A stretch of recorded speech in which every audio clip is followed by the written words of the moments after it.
Hello and welcome to Westmonster Uncensored with me, Patrick Christie's, and as you can see, I've been joined today by award-winning anti-knife crime campaigner Danny O'Brien. Thank you very much for joining us today. That's a pleasure. We're obviously here to talk about the spiralling effects of rampant knife crime and really gun crime as well that's taking place across the capital. It's been leading the news agenda now for a couple of days. Here at Westmonster, as everybody watching will know, we've been really pushing this for a very long period of time and trying to drag it into the public consciousness, but it seems now, finally, it is leading the news agenda, as we've said, but it's unfortunately because it is getting out of control. We've had at the time of me saying this, we've had 55 murders in the capital this year, according to reports. It does seem, unfortunately, like every day we're hearing about people, and often they're getting younger and younger and younger, that are being stabbed to death or shot. Not just in the capital, but across the country.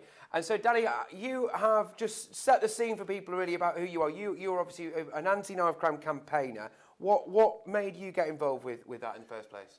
Back in 2008, I got sick of the sight of picking up a newspaper and seeing the amount of teenagers being killed across London, basically, at the time, because I didn't realise what was happening outside of London as well.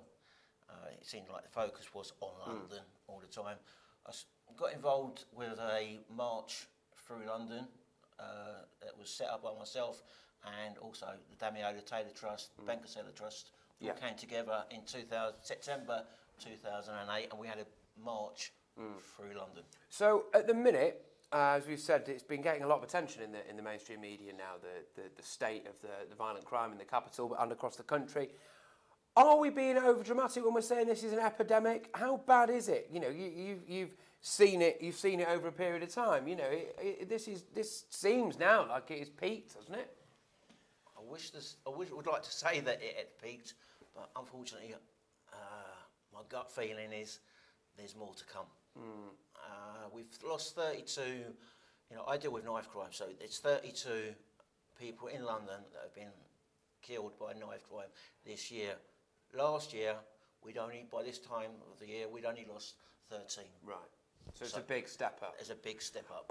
What do you think the reasons are behind it? I mean, we've seen, I'm just going to show you guys a story that we've covered on Westmonster here. Lawless London, 6 young people stabbed in 90 minutes of violence. That was during a period of utter carnage last night.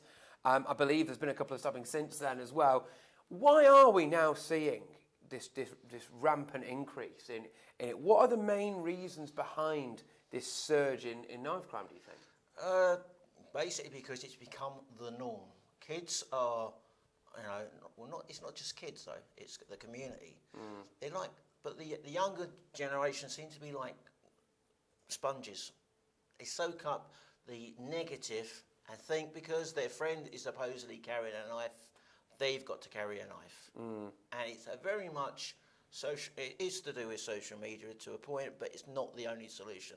You know, and police cuts, mental health issues now, and you know, if we're including the adults as well, we're looking at domestic violence as well. You know, it's not a one tick box solution. There isn't one. Yeah. You know, and at the present moment, you know, we're being fed a lot of lies by the MPs. Really? In what sense? David Lammy has put in the newspapers today that there was no stabbings in Glasgow last year. Well, I can show you that there was at least 2 that I've seen this morning. Right. Because I've checked. Yeah. What we do at Anti-Knife UK is we cover knife crime across the country, not just London. London's our capital, but you know it's a bigger problem. Yeah, well, look, we've got a load of your comments coming in, guys, so thank you very much for everybody for this. I'm just going to read some of them out now. Police need to focus and get their priorities straight and protect communities that pay their wages. That's from John Bradburn. And Leonard Augustine saying knife crime is like a cancer and it's spreading through all communities and people are getting seriously worried now. From my perspective, it does seem like we've maybe reached a turning point with this now. It does seem like finally there's this level of public outrage that maybe we've not seen so much in the past. It seems like it's got to a head where people are looking at the police cuts, they're looking at the reduction in the number of police officers as well, and maybe the loss of community policing. They're then looking at the kind of lack of political action that seems to be taking place from like the Mayor of London and people like that. And people are getting genuinely genuinely angry about it. I want to know what your take on it is in terms of the response that we've seen politically. I mean, Sadiq Khan's copped a lot recently because it's taken him a while to say anything, and then what he has said hasn't been particularly good. What's your take on that? I actually spoke to Mr. Khan at the beginning of the year on a radio station. Oh, yeah? Okay? Yeah.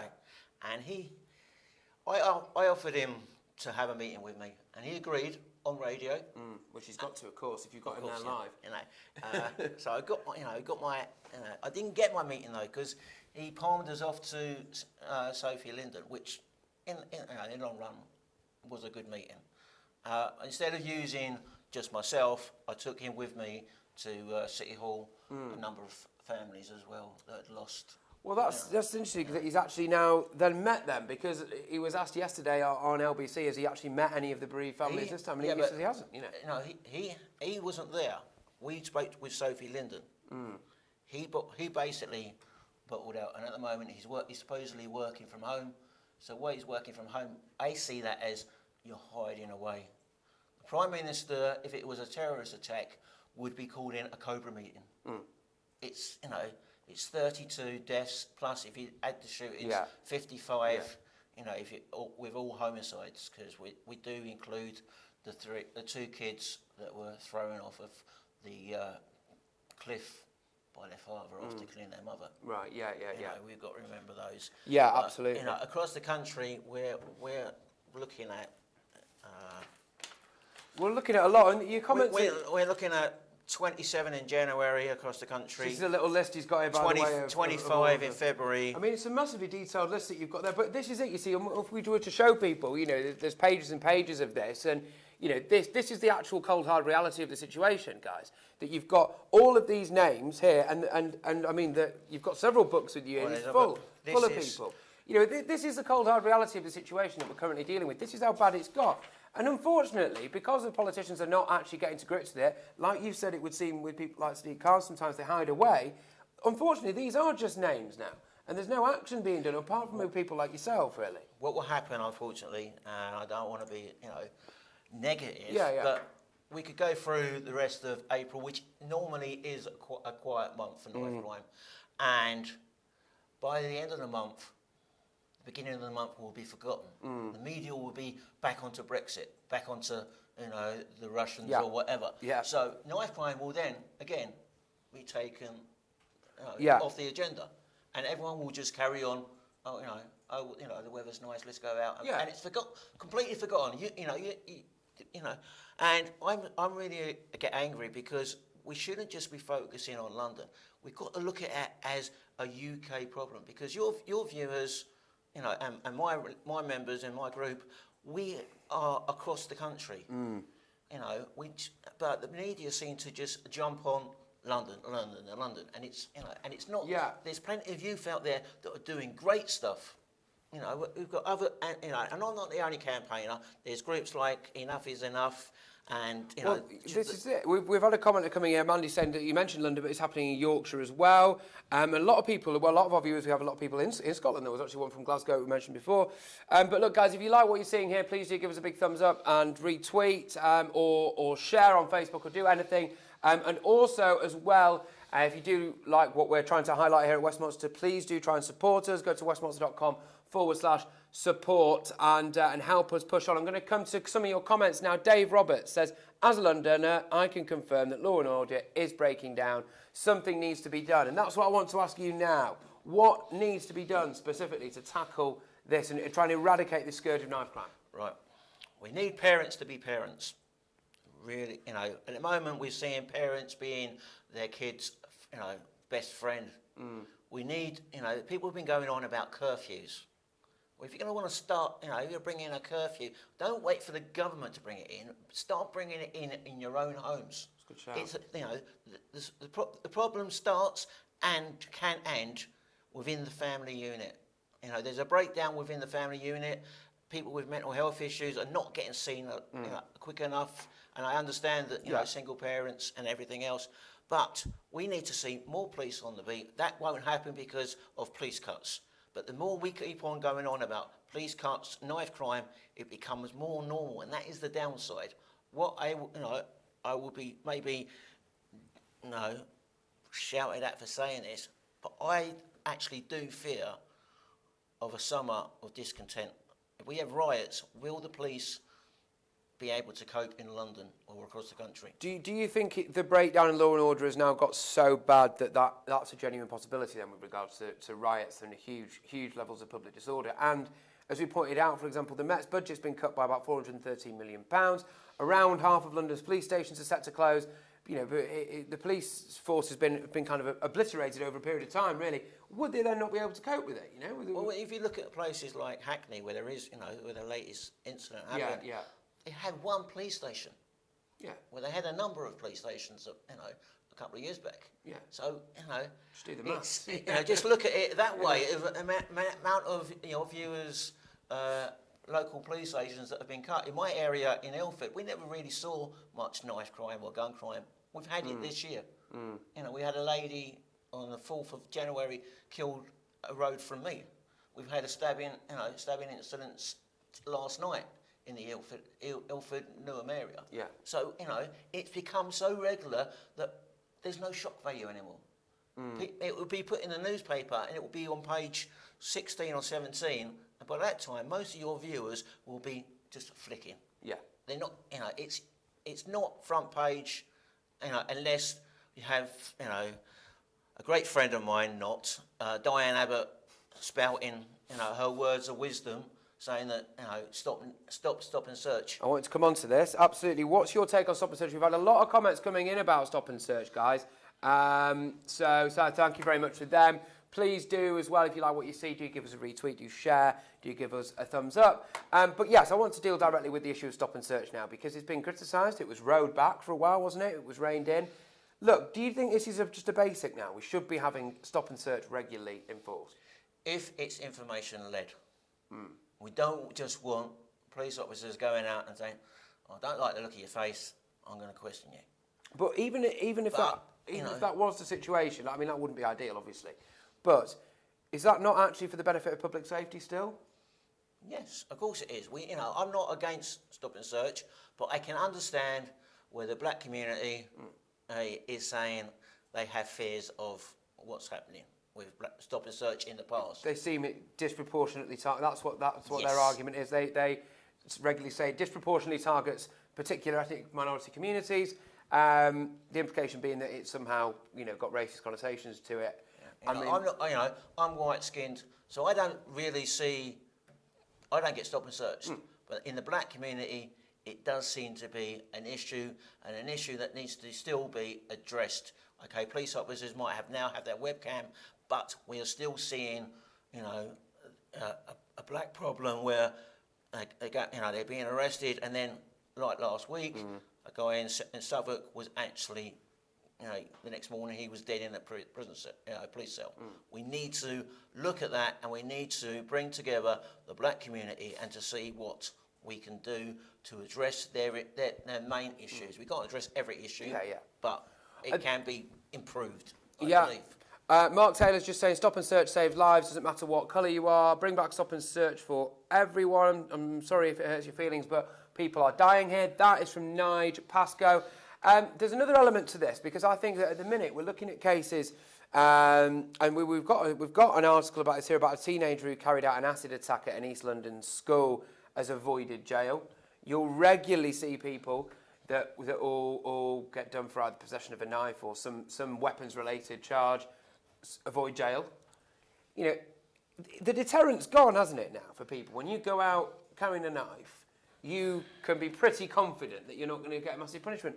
Do we need to change that in the justice system? The justice system needs a major overhaul.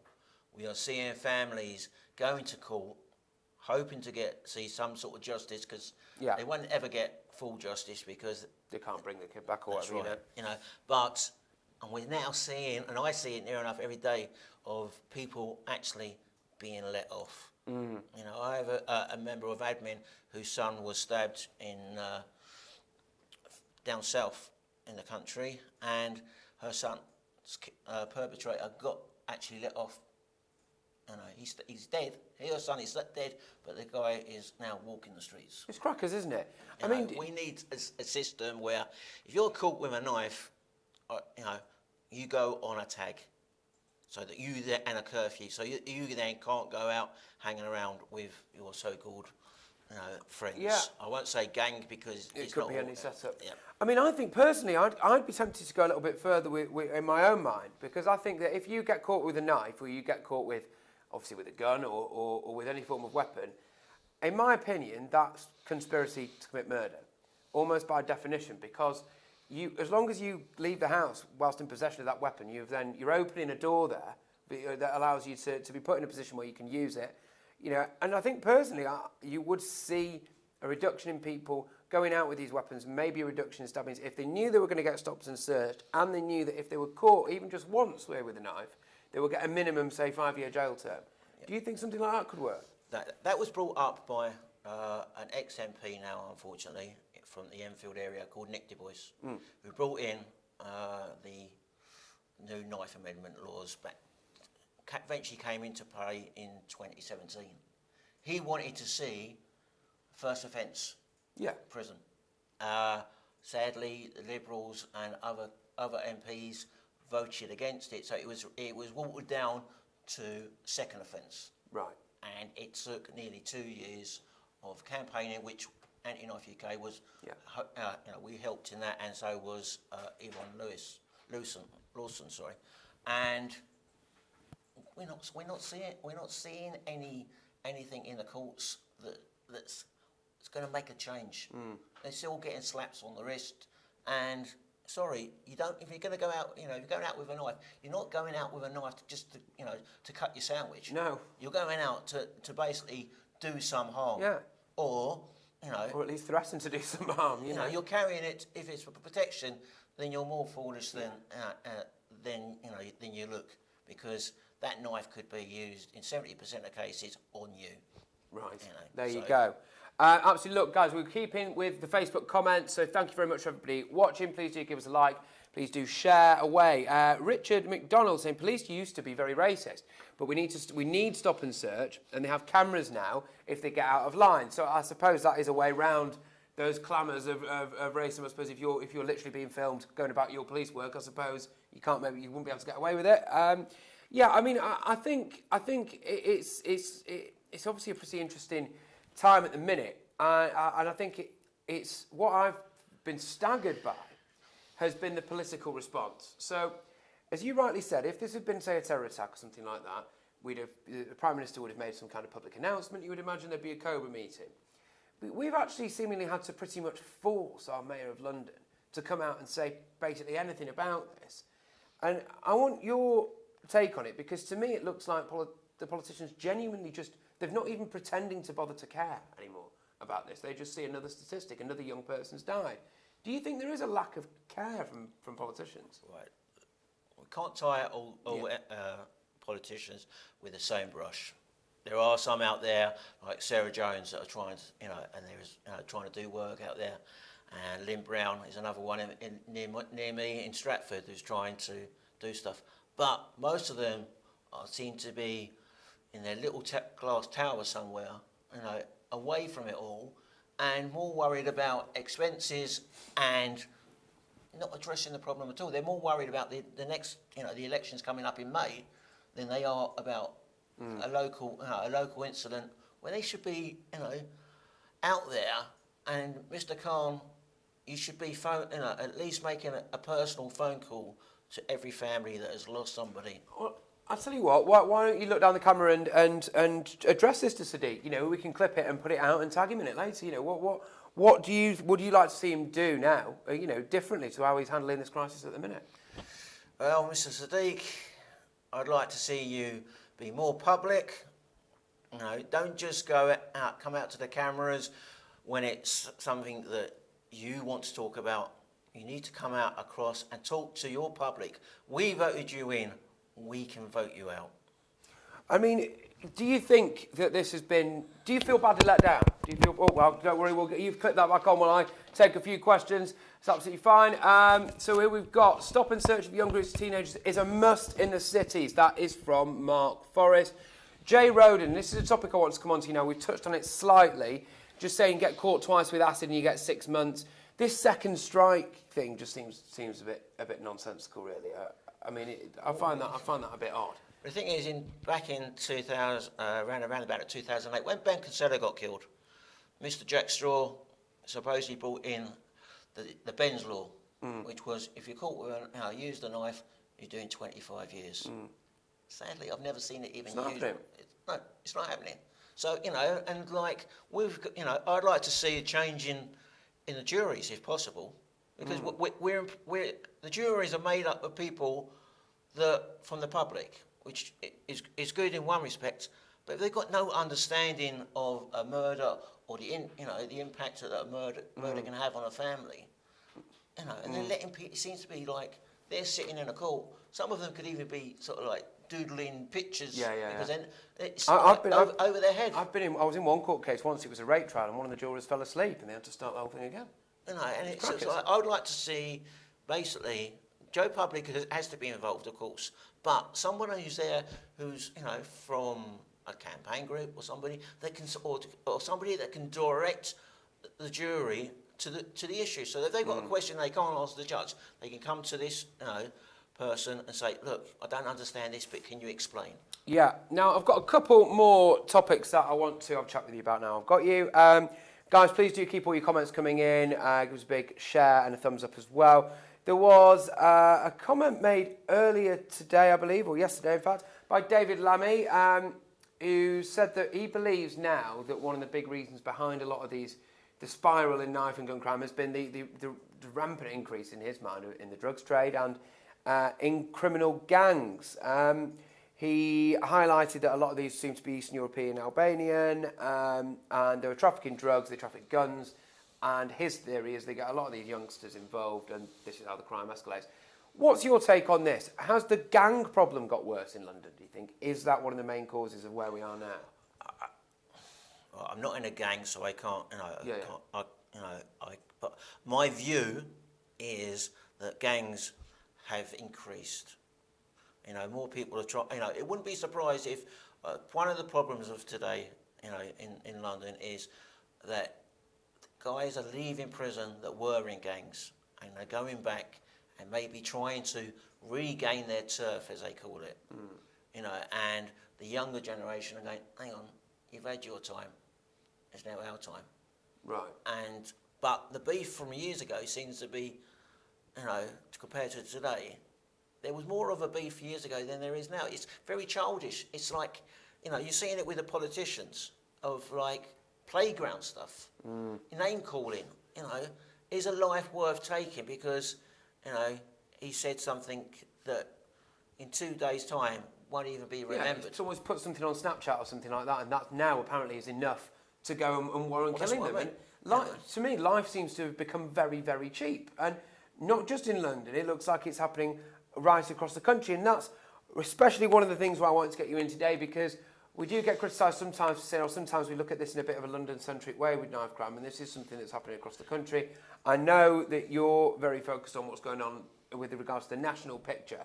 So can you fill us in? Can you fill our viewers in? And if you are just joining us, by the way, it's Danny O'Brien, founder of Anti-Knife UK, award winner and knife campaigner. Can you just tell us what the overall picture is like across the country? I mean, you've got a list of names here of people that have died of these. Right across the UK, is it getting worse nationally? It's getting worse nationally. I can see I've seen an increase on numbers, month on month. What I do is I do a stats every day, but these are the only ones that we are told about. Remember that there is a lot of stabbings going on. That out there is now a little cottage industry of people knowing how to stitch up wounds. That's going on, and that's not mentioned very much. It's a drug problem. Across country, we have issues in the Birmingham area, in the Yorkshire area, especially, sad to say, the city of Steel, Sheffield. It's where knives are made, in the factories, but they're now being used on the streets of Sheffield. Scotland, all the take about, the talk, of a slowdown. Yes, there has been a slowdown compared to, 10 years ago in Scotland, but it's still going on. You've got in London, it's a black issue. Across the rest of the country, it can be any sort of, as I say, domestic violence, mental health issues, religion even as well. It's a knife. A knife doesn't choose the colour. And at the end of the day, a knife is a tool till it's used by a fool. Then it becomes a weapon. There's lots of people out there that collect knives. You never see them actually using their knives to stab somebody. So anything can be turned into a weapon. But the chosen choice at the moment is, it seems, is a gun, acid, or a knife.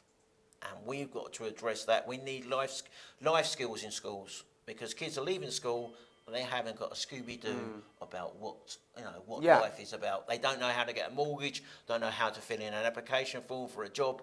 We need to be going into every school and doing a workshop on life skills. Doesn't have to be knife crime. We can be any subject, but we need those in schools. But schools are scared of us, because if we say, can we go in and come and do talk about knife crime? Oh, we haven't got a knife crime problem. We know that. We want to keep it that way. Yeah, exactly. We want to make sure you don't end up with a knife crime problem. But even police are finding problems getting into schools as well now. But yeah, and look, so if you are just joining us, we've set the world to rights a bit here on the knife crime setup. We've discussed where the problem's coming from, some relatively simple solutions that we think in terms of giving more resources to the police, looking at the justice system differently, making that a lot tougher there. And just thank you very much to everyone with their comments coming in. I would be interested to know, if you are obviously living outside London, you're watching from outside London, have you noticed a big increase in knife crime around your area? Have you noticed an increase in these kind of incidents that are going on?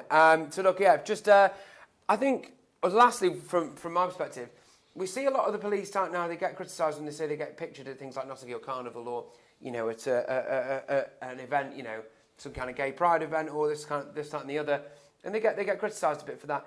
Do you think that there is a fear from police of maybe being called racist, for example, if they really do try to get into the thick of this and sort this issue out? Do you think there's a lack of action actually from the police at the minute, or not? Right. Across the social media, there's a few activists out there that are being very childish with their racist comments, or accusing police officers of being racist. I remember as a kid, you knew your local police officers. They joined in with local events. Our police officers are paid what I class as a very bad wage for what they do. They go out every day to basically, try and stop all types of crime, and their lives are on risk every single day because of it. And their numbers are being cut, and we need to basically talk to our police, because if you don't want to, if we don't talk to our police, how are they meant to get the information to stop things? There's no point saying, oh, there was a stabbing in my area. Well, you might know, what. Did you know the person that done the stabbing? Could it have even been prevented if you could knew you have spoken community? out? Yeah, basically, So yes, there are problems with the police. I'd be stupid to say there wasn't. But on the whole, let's support our police and be a bit more. Everybody is. We keep on going. The government have got to do this. The government have got to do that. At the end of the day, we, and that's us. As, not just campaigners. Everybody needs to play their part. It's and it's a bigger problem that's not going to end in the next 3 months. It's going to take, sadly, maybe a 10-year of not increasing but work. No point throwing 15 million at a problem. Let's find out the cause and then throw the money. We're throwing money, out there. Yeah. Mr. Sadiq thinks that will keep everyone happy. It won't. Absolutely. Well, look, I'm just going to go through some of your final comments now. Just saying, Jamie Robb saying this proves that political correctness causes deaths and it's stop and search. Leonard Augustine just saying that we need to just put common sense first when it comes to policing. I just want to say thank you very, very much for coming in today. Is there anything, like a final message that you might have just to our viewers or to the politicians or to the wider public about where we are with knife crime, what needs to happen now? Right. Let's not work on a knee jerk and get scared. You know, it will slow down and it will reduce, but it will only reduce if the MPs and, as I said earlier, all of us work together. It's not a black problem; it's a community problem. We need to find our communities again and work on, and help those that need the support. I'm a campaigner. I don't have all the answers. I might not be the best campaigner, but after 10 years of doing this, sadly, it's like Groundhog Day today. It seems like we haven't moved forward. Let's find the new solutions, stop chasing our tails and bringing up solutions that we know haven't worked in the past as if they're a new one. You can follow my group on Facebook or Twitter. That's Anti-Knife UK. Anti-Knife UK.